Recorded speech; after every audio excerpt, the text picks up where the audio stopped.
Well, this healthcare tax law, otherwise known as Obamacare, is already denying access for seniors to doctors who do not want to take Medicare patients because the reimbursements are less. I'm hearing also from hospitals that are saying this is going to put them out of business. I heard from a gentleman who had heart surgery, and his cardiologist said he's getting out of the profession. He's just going to go into medical research.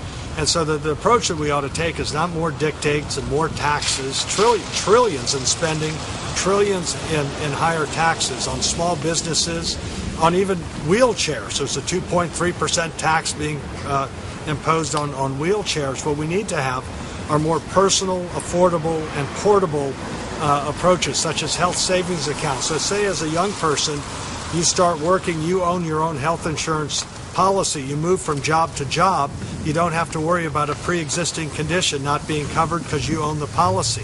Another thing that would be a great idea is allow small businesses to band together in larger pools across state lines and get more competition and choice for health insurance, and therefore more affordable health insurance. I also think that for long-term care, that people ought to be able to use their IRAs and 401ks for long-term care insurance, so that our mothers and fathers or grandparents don't have to lose their homes and their assets if they need assisted living.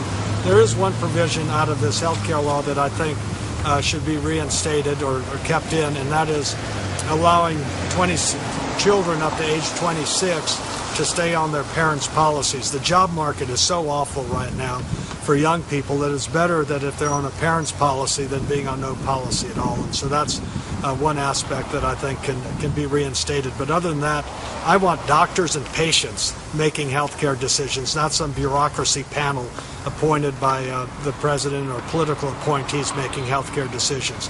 Healthcare is a very personal issue, and if say our 75-year-old mother is talking to a doctor who says we can do a procedure on your aching back that'll make you more mobile and with less pain, the decision ought to be between our mother and that doctor, not some panel in Washington to do that procedure.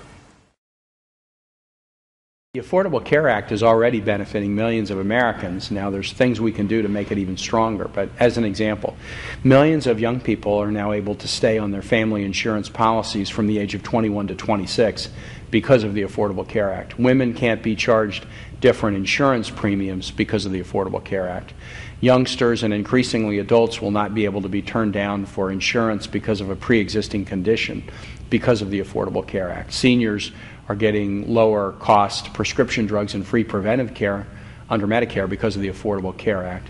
These are some examples of really important advances. About 635,000 Virginians got rebate checks this summer because their insurance companies overcharged them. That was because of the Affordable Care Act. We need to keep these improvements in place, and then work to find continued solutions, especially to the area of health care costs. We spend more than any other nation on health care, about 18% of our gross domestic product. The next highest nation is Switzerland at 11%.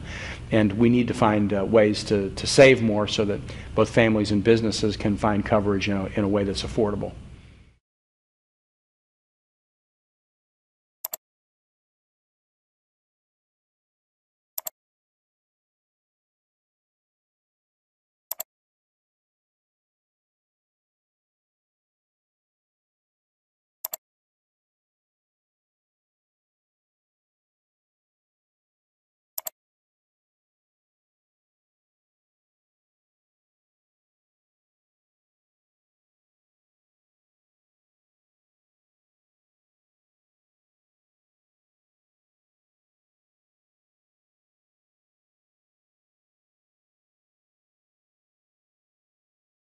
The right answer begins with we have to keep our nation safe.